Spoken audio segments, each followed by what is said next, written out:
অনিশ্চিত বাংলাদেশের বিশ্বকাপ ভাগ্য, বিসিবির সাথে এখনো যোগাযোগ করেনি আইসিসি। অপেক্ষায় থাকা ক্রিকেট বোর্ড কাল সভার ব্যাপারে আশাবাদী।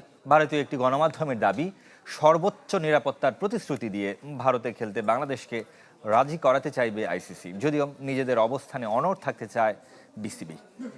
বিশ্বকাপ ভাগ্য তাই অনিশ্চয়তায়, যদিও বুধবার আইসিসির সাথে আলোচনা হতে পারে বলে আশাবাদী ক্রিকেট বোর্ড।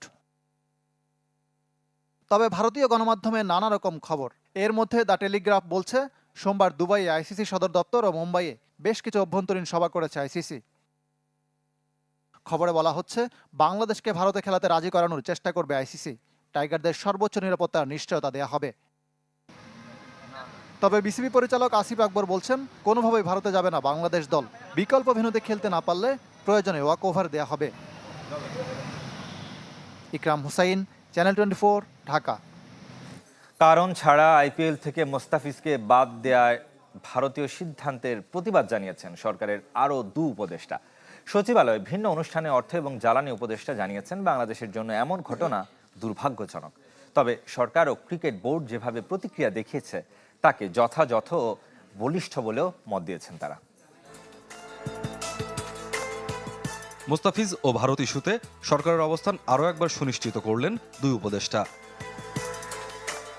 নিয়মনীতি আর শিষ্টাচারের তোয়াক্কা না করে ভারতীয় ক্রিকেট বোর্ডের নির্দেশে আইপিএল থেকে মোস্তাফিজুর রহমানকে বাদ দেওয়ার ইস্যু গড়িয়েছে অনেক দূর।